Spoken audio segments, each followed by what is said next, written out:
Hey guys, Nick Clark here, welcome to Focus Fitness Training. Today we're doing my new home bodyweight workout video. Now, we all know what's going on in the world with the crisis of the coronavirus, so I thought I'd give you my variation of how we can survive at home with a home bodyweight workout video. Because like I say, we've had all the places that we've more or less socialised taken away, as well as our gyms. But it doesn't mean our gains have to stop just because we're doing bodyweight. We can make bodyweight just as efficient as if you were lifting heavy weights. Because like I say, you can't go to a gym and do squats or bench presses or any of the compound lifts or any of the sort of training that you would do normally. So we have to sort of tweak the way we train at home. Now if you've got pieces of equipment with you, great. If you've got some bands, so a pull-up bar, some like dumbbells or weight plates, then use them, implement them into your workouts. You know, add them to your workouts or add them as you get stronger. But we can make, let's say, bodyweight just as efficient by basically not adding any reps to it. What we're going to do is we're going to do 3 to 4 sets of every exercise, but we're not going to have a rep range. And the reason we're not going to have a rep range is because everyone is at a different strength level. There's no point me setting a set reps of 20 if somebody can only do 5 of those reps. Especially like with a pull-up. Not a lot of people can do a lot of pull-ups straight away. They have to build that strength up. So there's no point for me to ask somebody to do 10 if they can only do 5. Okay, so you have to sort of just go to your own strength level. So that's why I'm not going to be setting any rep ranges, but about 3 to 4 sets of each exercise. 1 or 2 will be timed, which will basically just mean you have to hold them for as long as you possibly can. But again, there will be the 3 to 4 sets. Just have that sort of rest in between, which is about 30 to 60 seconds rest. 90 seconds if you really are sort of just starting out and are really sort of fatigued after that exercise or after that set. Anyway, what we're going to do, break it down into 4 sections. Lower body, hitting those quads, the hams, the glutes and the hip flexors. Then obviously upper push for like the chest, shoulders, upper pull for the back and the rear shoulders, and then some isolation exercises for like the calves, the abs and the biceps and triceps. Okay, now the first one we're going to do is a Bulgarian split squat. I love Bulgarian split squats because on this one you can change the angle of your body and you can hit either your quads or the hams and the glutes just by shifting your body. Basically if you lean forward a bit more, it's going to shift the focus more to the back, whereas you obviously more upright, it's going to shift more of the focus to the front. Okay, and I'll show you that now. So, all you need is a stool or a chair or a step, something you can put your back foot on. Okay, like so. Now, if you're going to be more upright, like I say, you're going to be shifting more focus to the front of the leg. Whereas if you lean forward a little bit more, you're going to shift more focus to the back. Now, when you're doing, especially your quad variation, for when you're more upright, you want to be pushing through the heel of your foot, the heel. Not your toes, but the heel of your foot. But again, as I say, get your back, stool or box, wherever it is, push your foot on nice and comfortable, get yourself positioned correctly, and then go down and then up. But what you want to do is you want to leave a slight bend in the leg, because that will keep the time, or basically keep the tension under a lot of time. You know, time under tension. Okay, excuse me. Yeah, so time under tension is a great one, sort of a great thing to use because it will mean the muscle has to work hard for longer and it keeps it under that constant tension, which obviously is going to elicit that muscle growth that you need. Okay, and it's a very, very underutilized sort of thing. Not a lot of people do time under tension, but I think it's a great way to sort of build muscle and sort of keep yourself fit and healthy as well, and sort of keep the muscles guessing and under that constant tension. So going down, up,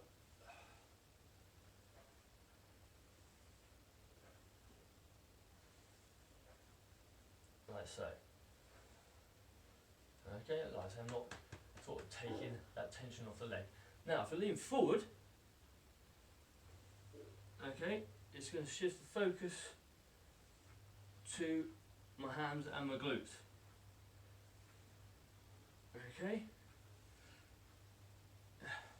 that's really sort of going to start to burn after a while, especially if you've not done that exercise for a while or don't do that exercise regularly. Now, you can make this exercise harder by doing 1.5 reps or slow-mo training. Slow-mo training is where you don't go down for 8 seconds and then back up for 8 seconds. It's a really good one because it means you have to control the contraction, you have to control the exercise, and you can get a better mind-muscle connection.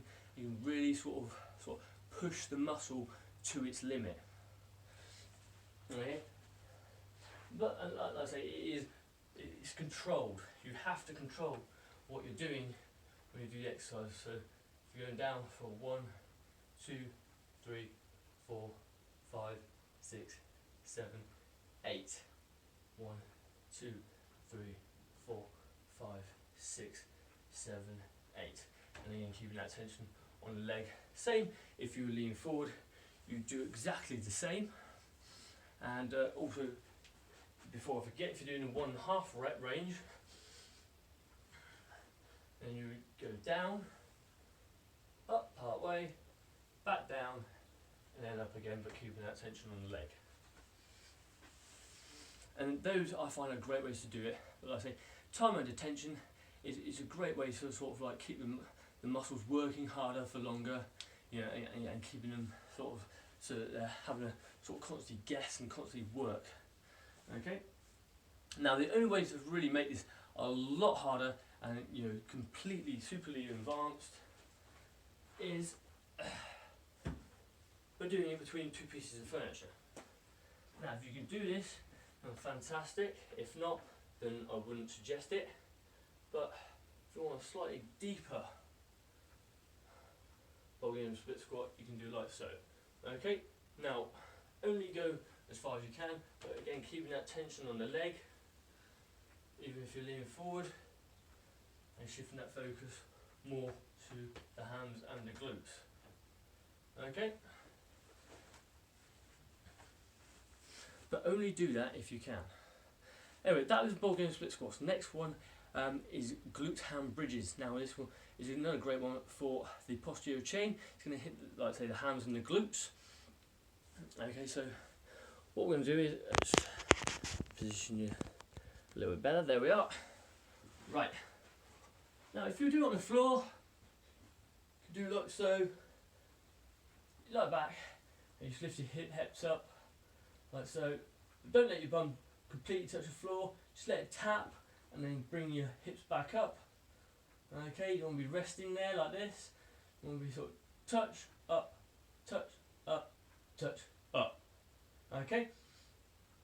You want to make it slightly harder on the floor, take one leg off and do it with one leg.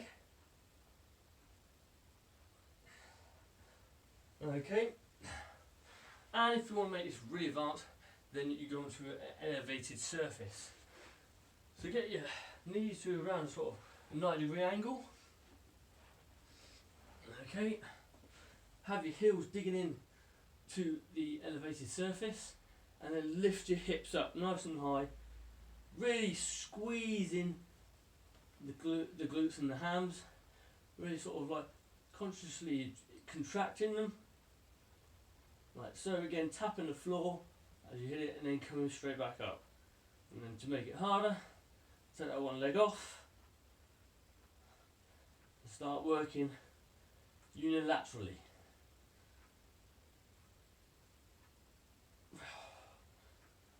Okay,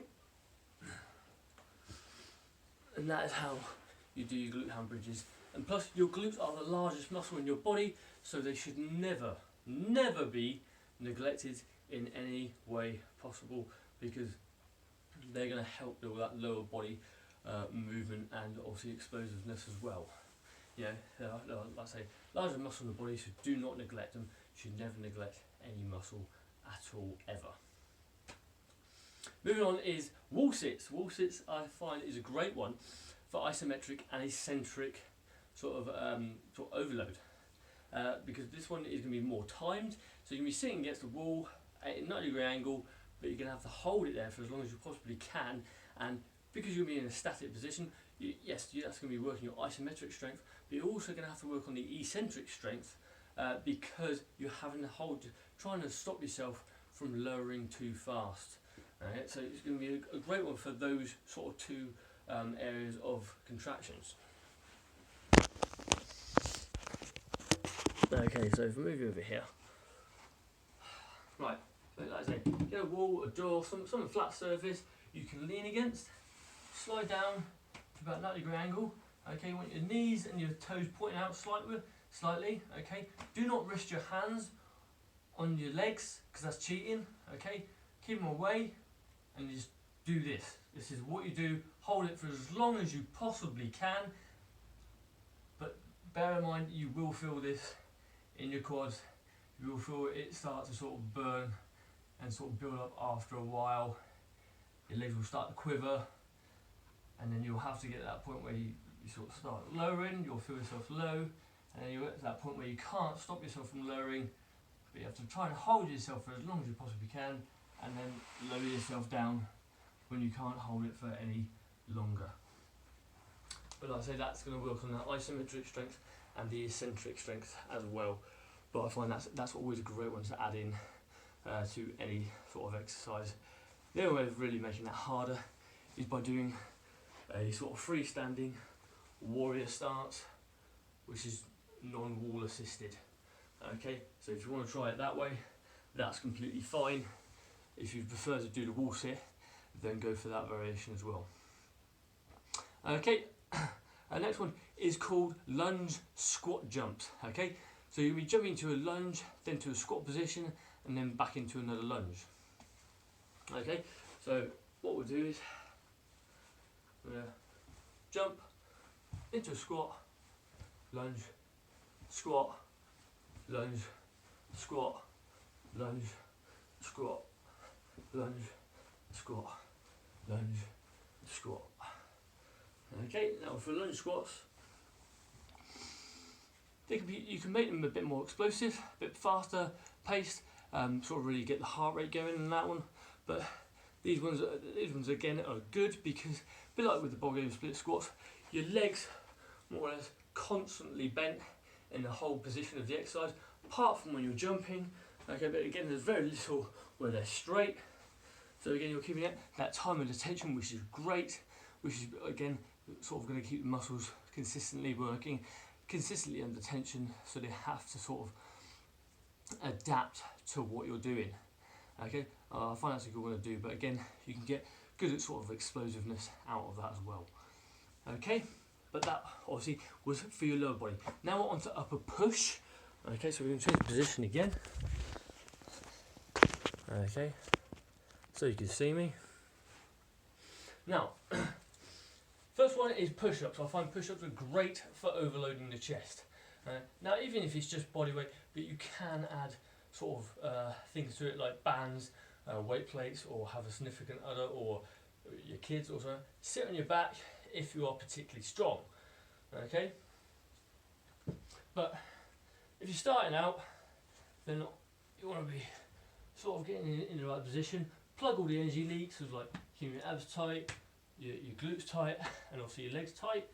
Okay, and then go down nice and easy and back up. Don't let your hips droop, okay, or too high. Nice and straight and then back up. Okay, now if you can't do obviously on your feet, and do it on your knees like so, but again keep all those areas tight. Okay, but also try and keep your shoulders back, okay, because you really want to be contracting the chest, and again not letting the anterior delts take the brunt of the work. Now, yes, obviously triceps will kick in a little bit, but try and sort of have your chest nice now, your shoulders back and down, and then when you're pushing, you'll feel a much better contraction on the chest. Okay. Now, if you want to add resistance to it, you can have a band. This is the easiest one I've got here, the lightest variation.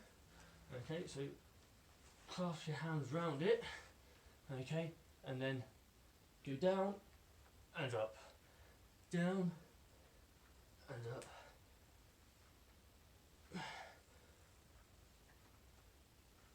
Okay, and that way, even by just doing that, I can feel the extra resistance on the push-ups, making it a little bit harder, okay, which is great to do. But like I said, if you've got weight plates or something like that, or like I say the bands or some chains or something, they can add a little bit extra weight, then fantastic. Even if you're having a backpack that's slightly loaded, or a weighted vest, just to make it slightly more challenging. I mean, you can obviously do push-ups in a decline version where you work your upper chest, or an incline version where you work the lower chest. But that's totally up to you if you want to hit those sort of different areas of the chest as well. But again, you can use obviously like stools, stairs, sofas, things for inclines and declines, as long as they're stable enough to hold your weight.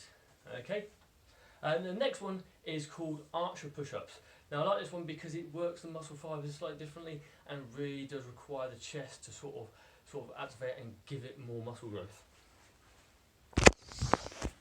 Because it's not one that's very well known, and it's not one that's done a lot either. Okay, so you take a wider stance, okay, plug all the energy leaks, and then go down.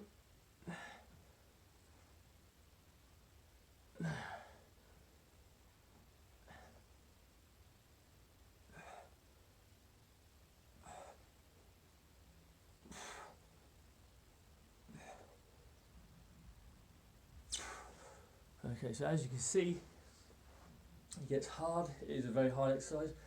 You may find that your hands tend to slip a little bit as you tend to fatigue. If you've got something with a bit of grip, that is always good because it can hold you there for longer. But you are in potentially a wide stance anyway, but it does really sort of hit that chest really, really well. So that's why I like to do arch push-ups and get them in this home bodyweight workout. Next one is pike push-ups. Okay, so again, I'm just going to change the angle so you can see what I'm doing. Now, pike push-ups, you can be relatively easy on the floor. Okay, like so. Hands positioned out nice and wide, feet together, head tucked down, and so on. Make it a little bit harder. Walk the feet in.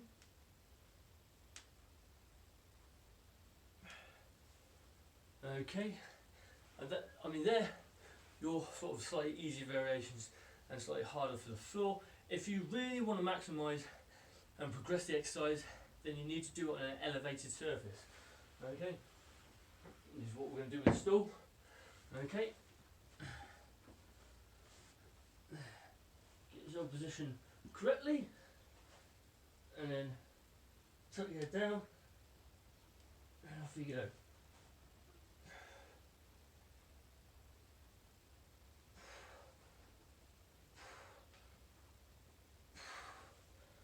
Okay, you'll see that when I'm doing that, if we're doing that, fires the shoulder up. So it's going to hit the anterior, the front, and the medial, the lateral part of your shoulder.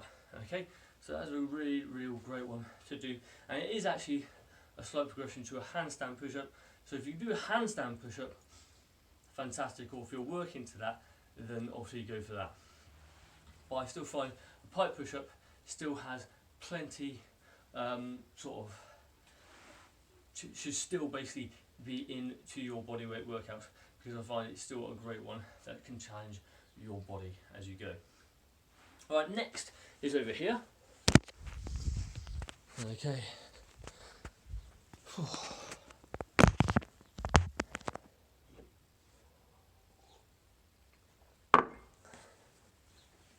Now this one is called door jammers. This is going to hit the medial part of your shoulder.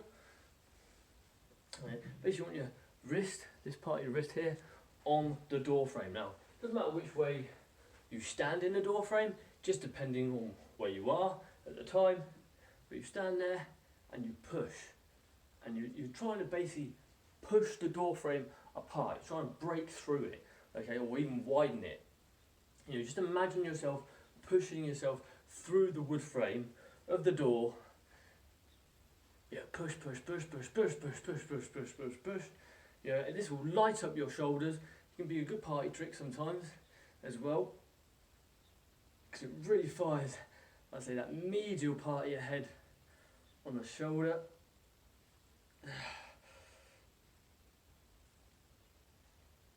Push. You'll find as you come up that your arms tend to lift up naturally. Now they will go back down. They're not going to stay up there forever, so don't worry. But that is a great one. Like I say, obviously because you're pushing, putting all that pressure, it's going to lighten up your shoulders.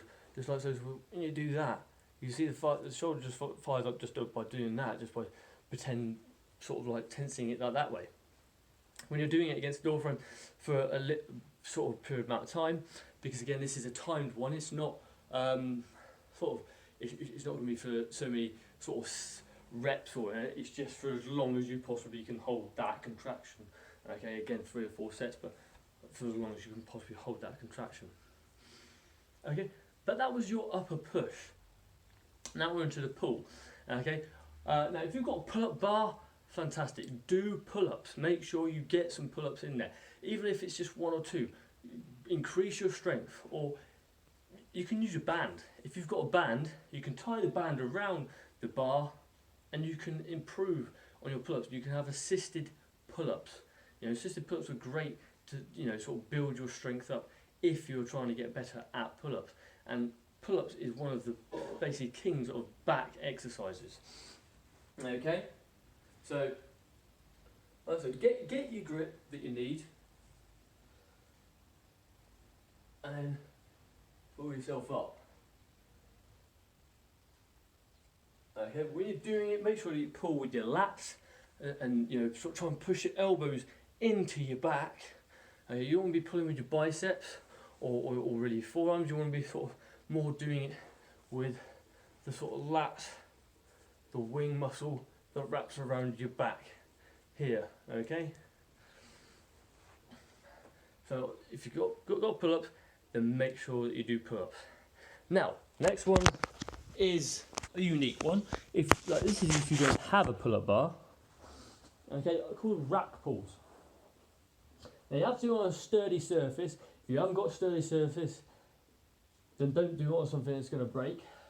This is just about sturdy enough for me to do it with. Okay. But I have my legs bent and then pull myself up.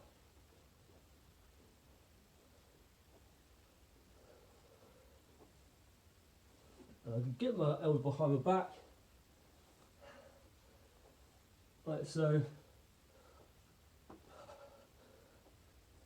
to do the exercise. Okay? Now you can elevate your legs on a chair to make it harder, or like I say, you can straighten your legs out if you haven't got so much obstruction like I have, and make it a little bit harder, but I prefer to have my legs bent just to give me that little bit of extra assistance, depending on the actual sort of table that I have. But that is an option you can use as well. Now, next for the back, if you've been watching my channel for any time, you'll know what I'm going to say. It's doorway rows. Doorway rows are great to have. Now, you can do this in 2 different hand positions. The normal hand position, which will be your shoulder, you'll be internally rotated slightly, or you can have the external rotation, which will hit your lats more. If you have the lower variation, as you're hitting your lats, you're leaning back, and you're pulling yourself in, and it will keep that external rotation in the shoulder. If you want to hit your upper back, then you have to have the internal rotation. Grab the door frame and pull yourself in. Okay, you have to be leaning. Okay, so you have to have your feet forward slightly, and then pull yourself in. Try about 90-degree angle, like so, and then you'll start to feel that fatigue on your back, especially in the rear shoulders and the traps. Okay, but I find that's a great one to do, but again, it's for as many reps as you possibly can for 3 to 4 sets. Okay, only do what you can do. Okay, now before we go on to the isolation exercises, last one I'm going to do is for the rotated cuffs. It's a slightly newer one. Obviously, now I know a lot of other channels have been doing bodyweight videos like this. I'm going to give a shout out to Athlean X. Okay, Athlean X is a great channel to watch. You know, I'm an avid watcher of it myself. But obviously for the rotator cuff, another one you could do is obviously on the door frame, have your palms like so, and then push yourself forward. You want to be leaning back, okay, and push yourself forward. Okay, you want your hands behind your elbows as you come in. Okay.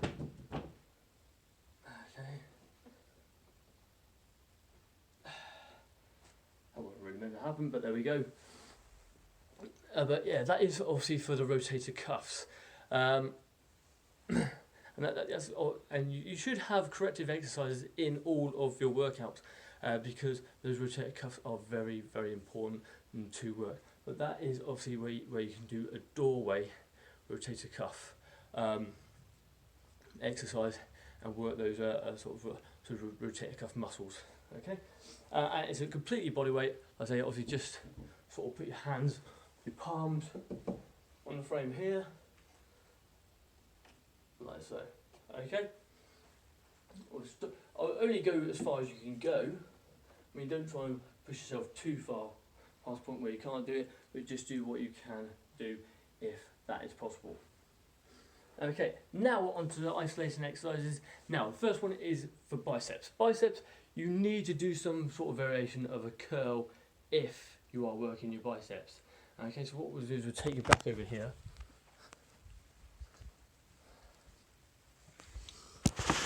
Okay. Right, now. Again, different coloured band. Okay, but you want to wrap it, say, around the foot. Okay. Get it so that it's level on each side. Okay, and you do things like hammer curls if you've got a band. Okay. Or normal curls, or even reverse curls. Reverse curls is great for working the brachials as well as hammer curls. Okay, but really sort of pull up and contract those muscles. Okay, so if you've got bands, that's great to do. Now, if you've got a pull-up bar as well, you can do things like sort of wide grip chin-ups, close grip chin-ups, or just normal chin-ups. You know, and really sort of work on the biceps, or you can do sort of negative holds, or where you go on, you just sort of explode up to the top, hold yourself there until you literally can't hold it anymore, and you lower yourself down nice and slow for the biceps. Okay, so I mean that's several variations you can use for the biceps to hit them. But like I say, again, if you've got some weight, use the weight. The only other variation you can really sort of do is stuff that's sort of self-resisted. So if you want to work your biceps, is put your palms together and then try and do a curl, but try and resist against the arm curling up with the other arm. As it goes down, try and resist being pushed down, so you get that good eccentric sort of contraction, that breakdown of the muscle. And then you will swap sides and do exactly the same. You've got to really make it hard, really feel that contraction, and then feel as it goes back down. Okay, and that way you can sort of do self-resisted bicep curls and work the biceps just as well. Okay, now for the triceps. Triceps are great because you can do lots of bodyweight exercises for these. Now, first one I'll show you is called snake or cobra push-ups. Okay, so you go down to this sort of position and you push yourself up. Okay, if I come a little bit close, you'll see my tricep light up there. Down, up, down, up.